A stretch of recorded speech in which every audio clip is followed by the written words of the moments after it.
Hello, my name is Tom Johnson Medlin, and I wanted to talk to you today a little bit about the life review workbook I've written entitled Along the Road. The workbook was written with hospice patients and their families in mind. I began to realize after 12 years of working with patients and families in the hospice spiritual care setting that there was not one place that people could go to write down memories they've had in life so that they could pass them on to those who come after them.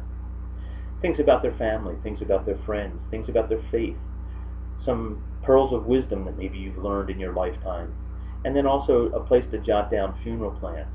So I pulled all these things together into one workbook and thought that it would be a great way for patients at end of life to spend their days with their family members. But as the book began to be written, and as we began to utilize the book in care settings, it became crystal clear, quite apparent to me, that this was also something that hospice care professionals could use. Hospices have been able to use the workbook, working directly with each patient and family with their own workbook, filling in areas of where that person has been, and at the same time discussing these things in a therapeutic milieu so they can figure out what it is in their life that needs to be resolved before they die.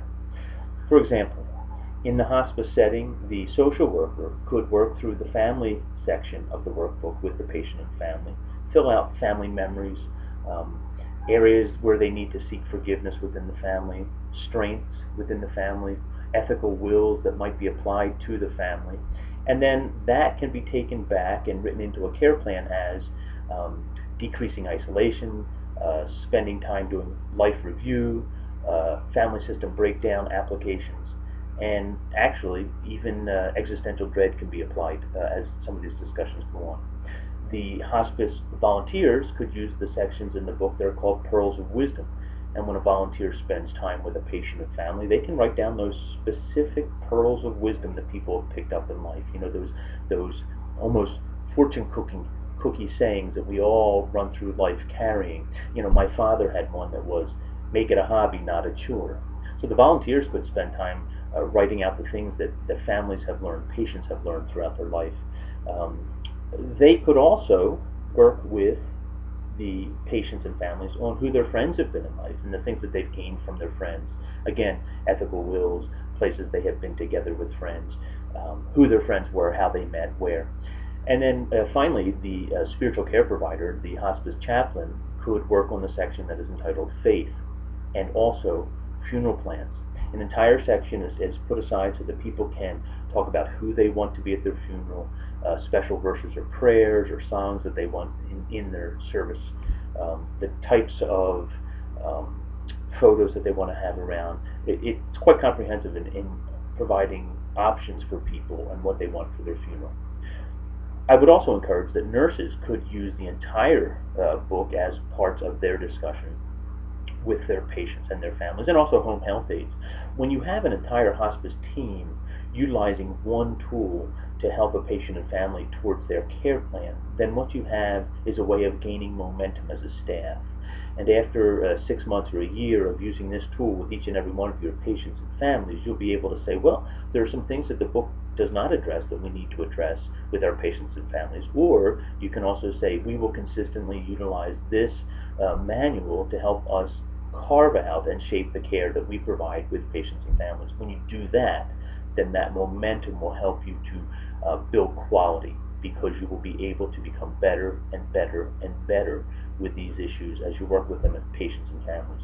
One of the things that I remember clearly from hospice work in the evaluations that were given in the National Hospice and Palliative Care Organization, over and over again, patients and families continued to find that they did not feel ready or competent to deal with issues that were at hand. And one of the things I firmly believe is going through life review, spending time talking about where you've been and what you have done and who you have become, helps people feel grounded and more secure so that they are able to hear some of the more difficult pieces of hospice work, you know, how to administer medications, what death and dying will look like as we approach death. They're able to hear those things because the rest of their life is more settled. And that's what this workbook is designed to do, help people settle into the fact that they have lived a life that has been very full. What does that life look like? And how can that life that I have lived help me at this point in my life as I am approaching death and dying, grief and grieving. Ira Byock, a physician who has been in the hospice and palliative care movement for well over a decade, has been kind enough to endorse the book, and also Karen Taylor Good, the Grammy-nominated singer and songwriter, who has also participated in end-of-life functions for at least a dozen years. I was gracious enough to have some time with Elizabeth Kubler-Ross before she died, and there is a short chapter in the book on that time that I spent with Elizabeth. There will be additional articles coming up in the future describing our time together and our years as we talked about hospice care and the kind of care that people at end of life really need. So please take a look at the link below and utilize that to look at the workbook.